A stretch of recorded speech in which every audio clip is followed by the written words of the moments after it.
Maraknya kasus bullying atau tindak penindasan yang Video terjadi di bullying atau lingkungan pendidikan perundungan yang seperti dilakukan sekolah. oleh sejumlah Siswa remaja SMP putri di negeri di bawah umur Malang, di Jawa Cilacap, Timur yang Jawa diduga Tengah menjadi viral korban di media Pada kasus sosial. ini, teman dengan sekolahnya memanggil sejumlah pihak, Bullying pihak merupakan sekolah para ekspresi remaja menyimpang putri. pada anak dalam upaya pencarian jati diri. Peran pendidikan di keluarga dan Aksi sekolah sangat bullying atau diperlukan sebagai perundungan penyeimbang.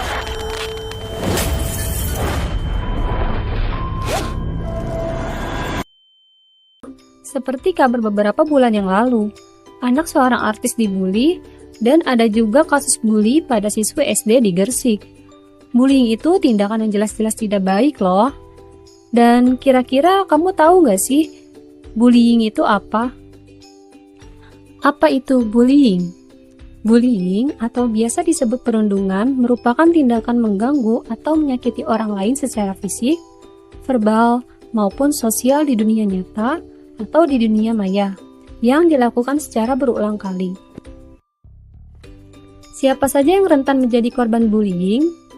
Seseorang yang terlihat paling berbeda di antara orang-orang di sekitarnya umumnya lebih rentan menjadi korban bullying. Hal ini dapat dikaitkan pada kondisi fisik. Misalnya, anak berkebutuhan khusus, terlalu kurus atau gemuk, warna kulit, bentuk rambut atau penampilan yang berbeda dianggap cantik atau jelek.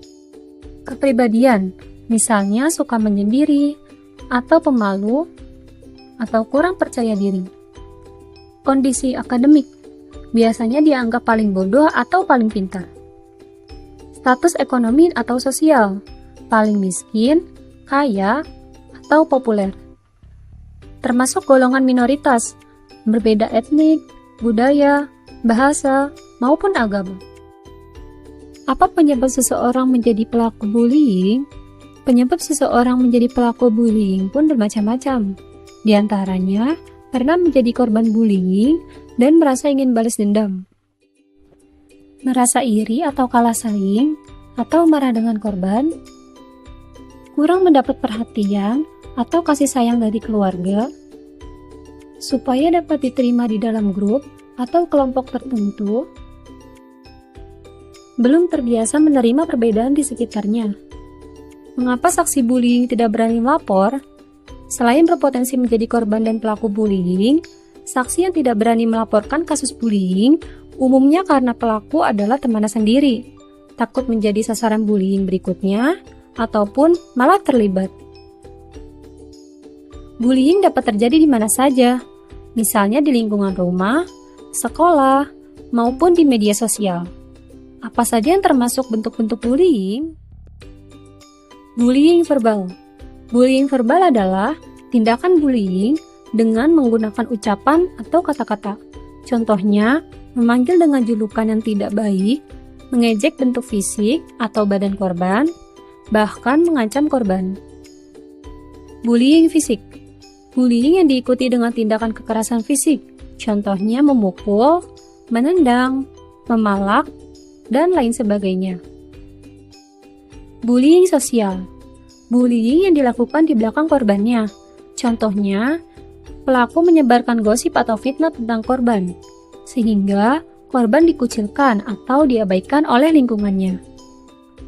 Di era teknologi dan internet seperti sekarang, bullying juga dapat terjadi secara tidak langsung melalui dunia maya yang disebut dengan cyberbullying. Cyberbullying dapat terjadi melalui pesan pribadi, kolom komentar di media sosial, forum online, atau bahkan interaksi dalam game online. Komentar tersebut dapat berisi hinaan, intimidasi, maupun fitnah. Bullying jadi semakin mudah di dunia maya. Adanya dunia maya membuat tindakan bullying menjadi lebih mudah. Mengapa? Karena cyberbullying dapat terjadi sepanjang waktu selama pelaku memiliki akses internet. Pelaku juga tidak perlu repot-repot bertemu langsung dengan korban, cukup ketik atau posting melalui handphone. Pelaku cyberbullying juga tidak terbatas pada orang di sekitar korban. Netizen atau orang asing pun bisa ikut-ikutan membuli korban. Ditambah lagi, dengan adanya fitur anonim, membuat pelaku menjadi semakin leluasa dan berani untuk melakukan tindakan bullying. Dampak bullying pada korban. Korban dari bullying dapat menjadi minder, kehilangan kepercayaan diri atau trauma, sehingga cenderung menarik diri dari pergaulan atau kesulitan berinteraksi dengan orang lain. Selain itu, rasa cemas, depresi, sampai keinginan untuk bunuh diri juga mungkin dirasakan oleh korban bullying. Korban bullying fisik juga mengalami dampak pada kondisi tubuhnya, seperti adanya bekas luka, kerusakan organ, bahkan yang paling parah yaitu kematian. Dampak bullying pada saksi. Saksi bullying juga mengalami perasaan yang tidak nyaman, rasa bersalah, atau kecemasan akan menjadi korban selanjutnya. Stop bullying. Mari kita sama-sama mencegah adanya tindakan bullying. Jangan menjadi pelaku bullying, karena itu hanya akan merugikan diri kamu sendiri. Coba deh kalian pikir, bagaimana jadinya jika kalian menjadi korban bullying?